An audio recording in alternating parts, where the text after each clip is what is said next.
کوئی اور نہیں خراب کر رہا ہے یا اردو زبان کا کوئی دشمن نہیں ہے، ہم خود اس کے ذمہ دار ہیں۔ ایک جملہ ہم بہت سنتے ہیں غور سے کہ بھائی ہمارے بچے یا ہمارے بچوں کے بچوں نے اردو پڑھنا لکھنا چھوڑ دیا ہے، تو یہ جملہ سراسر غلط ہے۔ چھوڑا نہیں ہے، ہم نے ان کو پڑھانا بند کرا دیا ہے۔ یہ جملہ صحیح ہے کہ ہم نے ان کو پڑھانا بند کر دیا۔ کیوں پڑھانا بند کر دیا؟ پڑھے گا اردو تو بولے نوکری نہیں ملے گی، مین اسٹریم میں نہیں جائے گا، ڈاکٹر انجینئر نہیں بنے گا یا زمانے کے ساتھ قدم نہیں بڑھے گا۔ تو یہ جو خیالات ہے یہ بہت پسماندہ ہے، غلط ہے، اس کو میں غلط بولتا ہوں۔ اردو پڑھنے والے کرکٹر بھی بنے ہیں، سائنٹسٹ بھی بنے ہیں، پولیٹیشین بھی بنے ہیں، شاعر ادیب تو ہے ہی نہیں۔ تو یہی بولنا ہے کہ اردو پڑھنے سے فیوچر والا نہیں ہے، یہ غلط ہے۔ اور دوسری بات یہ بھی بتا دوں کہ سرکار، گورنمنٹ، سینٹرل گورنمنٹ ہو، اسٹیٹ گورنمنٹ ہو یا کارپوریشن ہو، یہ کسی بھی زبان کی دشمن نہیں ہے، نہ ہندی کی دشمن ہے، نہ اردو کی، نہ سنسکرت، نہ فارسی کی۔ ان کا فنڈ ہے، ہمیں نہیں معلوم ہے، ہم وہاں تک نہیں جاتے کیونکہ ہم سادے لوگ ہیں، عام لوگ ہیں، ہمیں ان کی اسکیم کا کوئی علم نہیں ہے اور ہمیں بتایا جاتا ہے۔ کون نہیں بتاتا؟ یہ انجمن بنانے والے نہیں بتاتے ہیں، کیوں اگر وہ بتا دیں گے تو آپ عام آدمی کو فائدہ ہوگا، اور جب آپ کا فائدہ ہوگا تو ان کو کون پوچھے گا؟ تو یہ تنظیمیں بنتی یہ سب نہیں کرتی۔ تو آپ اردو زبان کا بجٹ گورنمنٹ کے پاس ہے اور سرکار چاہتی ہے کہ ہر زبان پھیلے پھولے، اس کی ترقی ہو۔ لہٰذا اس ضمن میں مجھے دو نہج پر گفتگو کرنا ہے۔ اول یہ کہ اسکولوں میں اردو طلبہ کی تعداد آبادی کے لحاظ سے نہایت کم ہے، جس سے مجھے ذرہ برابر بھی اطمینان نہیں ہے۔ یہ بے اطمینانی تکلیف کا سبب بھی بنتی ہے، اور یہ تکلیف نہ صرف مجھے بلکہ اردو زبان کے ہر چاہنے والے کو ہوتی ہوگی۔ مگر یہ تکلیف اور بے اطمینانی مایوس کن نہیں ہے، کیونکہ یہ اردو زبان کی ترقی و ترویج کے ذرائع بند نہیں ہوئے ہیں، بلکہ اس زبان نے جدید ٹیکنالوجی کے تمام ذرائع کو اپنی باہوں میں سمیٹ لیا ہے۔ جو زبان عصری تقاضوں سے ہم آہنگ ہونے کا ہنر جانتی ہے وہ کبھی نہیں مرتی۔ کسی زبان کا تحفظ اور فروغ اس وقت ہی ممکن ہو سکتا ہے جب ابتدا سے انتہا تک اس زبان کی تدریس و تعلیم کا باقاعدہ انتظام ہو، جس سے نئی نسل مستفید ہو کر اس زبان پر بھرپور دسترس حاصل کر سکے۔ اور الحمدللہ ہمارے یہاں اس کا باقاعدہ انتظام موجود ہے، لیکن افسوس صد افسوس ہم اپنے بچوں کو اردو اسکولوں سے نہیں جوڑ رہے ہیں۔ مزید یہ کہ اس لاپرواہی اور غفلت کا احساس تک ہمارے اندر معدوم ہوتا جا رہا ہے۔ نہ ہمیں اپنی زبان کے تحفظ کی کوئی فکر ہے اور نہ فروغ کے لیے ہمارے پاس کوئی لائحہ عمل ہے۔ دل کے چیلنج، میں اشفاق عمر مالیگاؤں سے آیا ہوں یہاں آپ لوگوں کے درمیان۔ ہم ایک کثیر لسانی ملک میں رہتے ہیں، یہاں تمام ہی زبانوں کو ہمیشہ ہی چیلنجز کا سامنا کرنا پڑتا ہے۔ ان چیلنجز سے جوجھنے میں کسی بھی زبان کی بقا کی ضمانت اگر کوئی چیز ہے تو وہ اس زبان کے بولنے والوں کا اپنی زبان سے عشق ہے۔ آپ کہیں گے کہ ہر شخص کو اپنی مادری زبان سے عشق تو ہوتا ہی ہے، ٹھیک ہے، مگر کئی زبانیں اس معاملے میں کم خوش قسمت ہوتی ہیں جن میں اب اردو کا بھی شمار ہونے لگا ہے۔ یقیناً آپ میری اس بات سے اتفاق نہیں کریں گے، مگر اس بات کے شواہد موجود ہے کہ اردو والے اپنی زبان کو پسند تو کرتے ہیں، مگر اس سے عشق کرنے والوں کی تعداد کم ہوتی جا رہی ہے۔ یہی وجہ ہے کہ بہت سارے لوگ اس شک کا اظہار کرتے ہیں کہ اردو زبان پر معدومیت کا خطرہ منڈلا رہا ہے۔ فی زمانہ اردو زبان پر کئی اعتراضات زبان ضد خاص و عام ہیں۔ مثلاً اردو زبان رفتہ رفتہ روح کا زوال ہے، اردو زبان پوری طرح سے معاش سے مربوط نہیں ہے، اردو میں عالمی درجے کے ادب کی تخلیق حال ہی نظر آتی ہے، اردو اسکولوں کا معیار تعلیم پست درجے کا ہوتا ہے، اردو اساتذہ کی تعلیمی لیاقت اور تعلیمی کارکردگی معیاری نہیں ہوتی، اردو زبان میں روزگار کے مواقع نہیں ہیں، وغیرہ وغیرہ۔ اس مضمون میں ہم ان باتوں کے ساتھ ساتھ یہ بھی جائزہ لیں گے کہ کیا ایسا کوئی منصوبہ یا لائحہ عمل روڈ میپ تیار کیا جا سکتا ہے، بنایا جا سکتا ہے جو اردو زبان کو اس کا کھویا ہوا مقام واپس دلا سکے اور زبان اردو کی ترویج و فروغ میں کارآمد ثابت ہو۔ سب سے پہلے ہمیں دیکھیں گے کہ اردو رفتہ رفتہ روح زبان ہے، اس بات میں کتنی حقیقت ہے۔ کئی باتوں کا جائزہ لینا ہوگا۔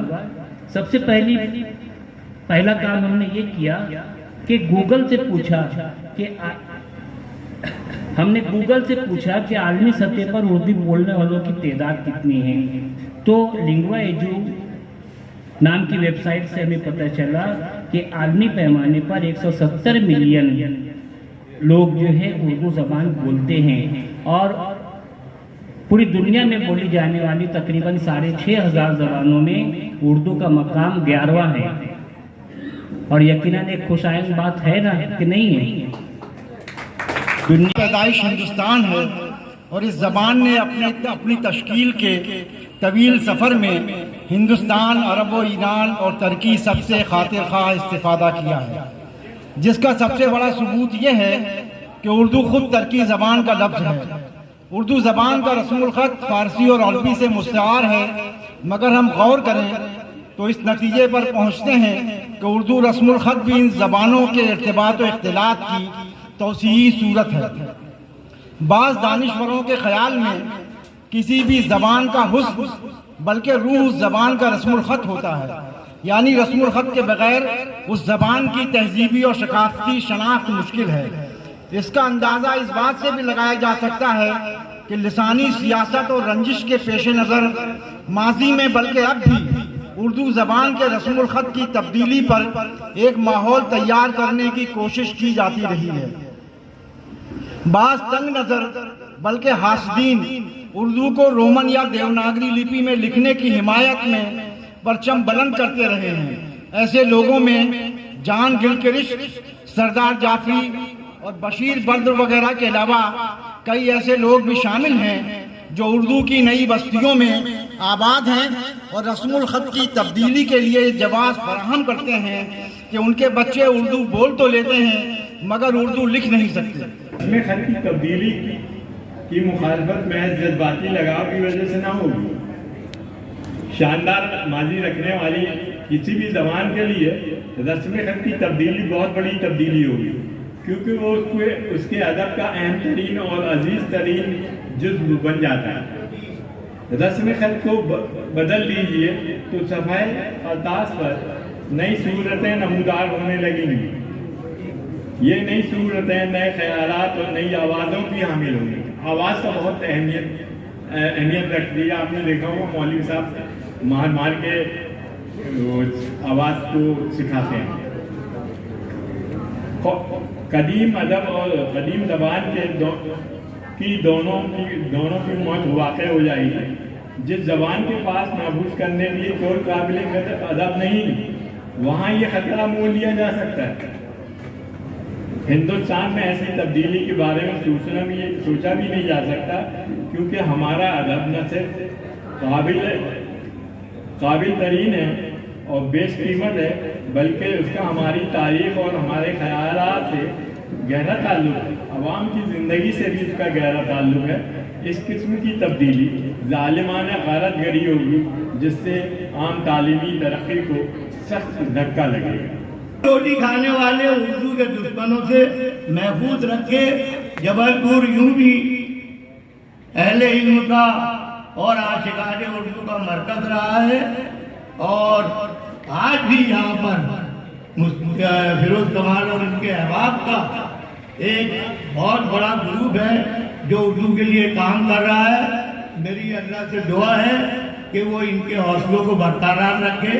یہ ہماری جو نوجوان نسل، ہماری بچیاں ہمارے سامنے ہیں، اللہ تعالیٰ انہیں اردو رسم الخط کے تحفظ کے لیے یہ درد پیدا کر دے، تاکہ ہماری اردو زبان قائم و دائم رہے، اور ہمارا مذہبی اثاثہ، ہمارا تہذیبی اثاثہ جو لگ بھگ 400 سے 500 سال پرانا ہے، اس کی حفاظت ہو سکے۔ اگر ہم نے اپنے رسم الخط کو گنوا دیا تو ہم کہیں کے نہیں رہیں گے، ترکوں سے زیادہ برا حال ہمارا ہوگا۔ اتنا کہنے کے بعد آپ سمجھو گے۔ اللہ علیہ وسلم قابل احترام صدر مجلس، معزز مہمانان محترم اور لائق احترام سامعین، آج کا یہ اردو کنونشن اور سیمینار جناب فیروز کمال صاحب نے ایک مقصد کے تحت منعقد کیا ہے، اور اس سیمینار میں مختلف مقالہ نگاروں نے اپنے تجربات کی روشنی میں، اپنے مطالعے کی روشنی میں، اپنے مشاہدات کی روشنی میں اردو زبان کے تعلق سے مثبت اور منفی انداز سے اظہار خیال کیا ہے۔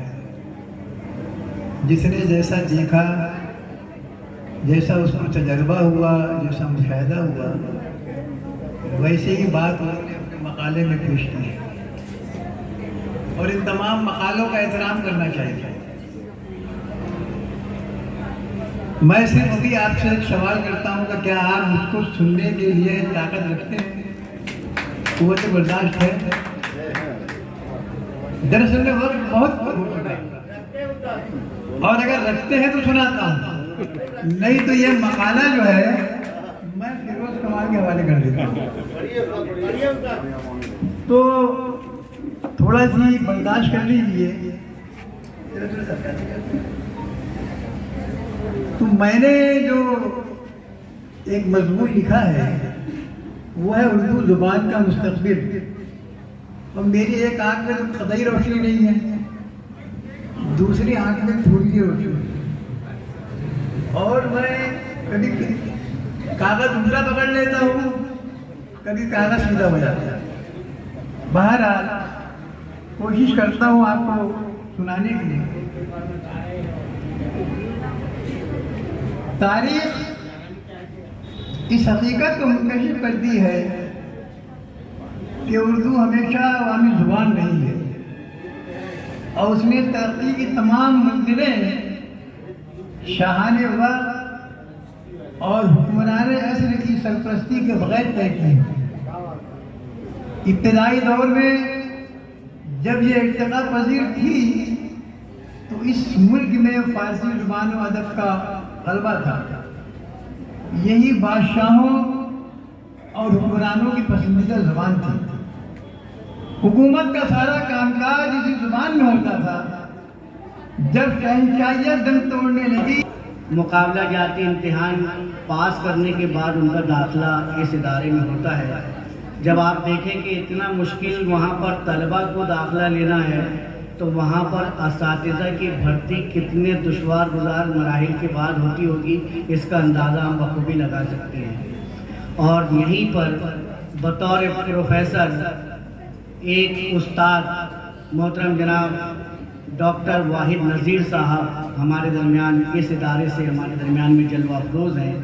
ایک محقق، ایک مفکر، ایک مصنف، اور نہ جانے کیا کیا ڈاکٹر صاحب کے تعلق سے کہا جا سکتا ہے۔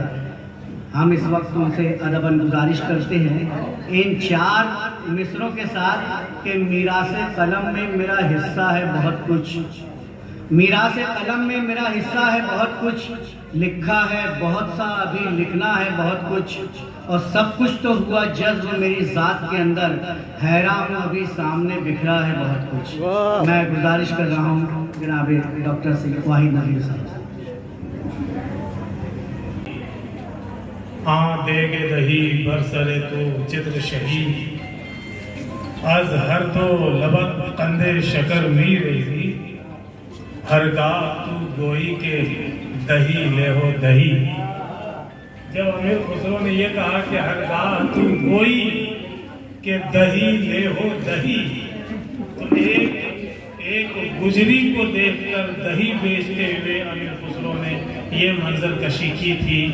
یہ عام خیال ہے، لیکن اس کا جو خاص پہلو ہے وہ یہ ہے کہ دراصل حضرت امیر خسرو یہ اعلان کر رہے تھے کہ فارسی کے دور میں اب ایک ایسی زبان پنپ رہی ہے جس کا احترام ہمارے لیے لازمی ہے، اور اس زبان کے لفظ تھے دہی لے ہو دہی، یعنی اردو وجود پذیر ہو رہی تھی۔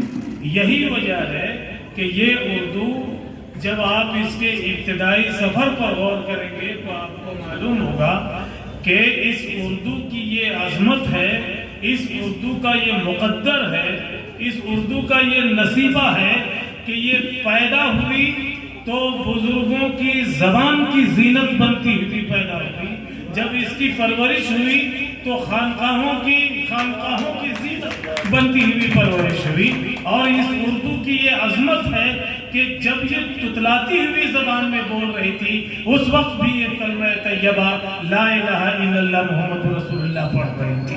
یعنی اپنی پیدائشی جو اس کا پیدائش اور اس کے وجود کا ابتدائی زمانہ ہے اس وقت سے یہ زبان کلمہ گو رہی ہے. صوفیوں کی خدمت میں رہی ہے, علماء کی خدمت میں رہی ہے. اس زبان کے تابوت پر آخری کیل ٹھوکنا یہ خیال خام ہے.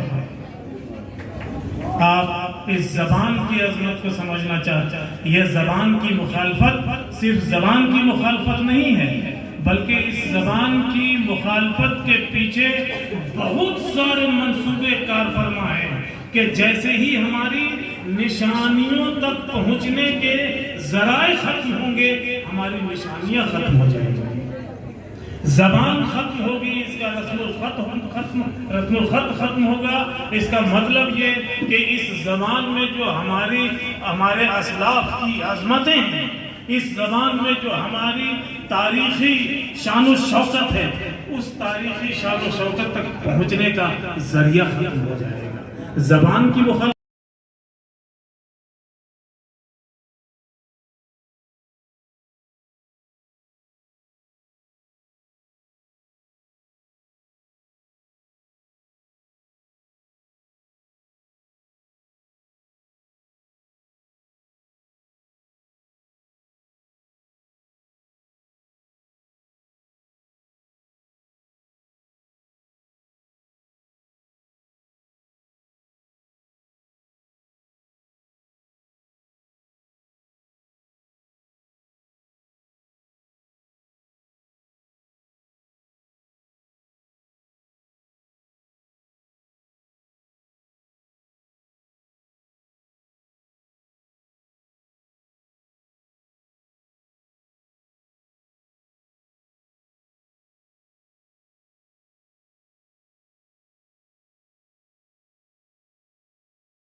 لائک کیجیے, سبسکرائب کیجیے اور شیئر کیجیے. بیل آئیکن کا بٹن دبانا نہ بھولیے اور دیکھتے رہیے لنترانی نیوز لائیو.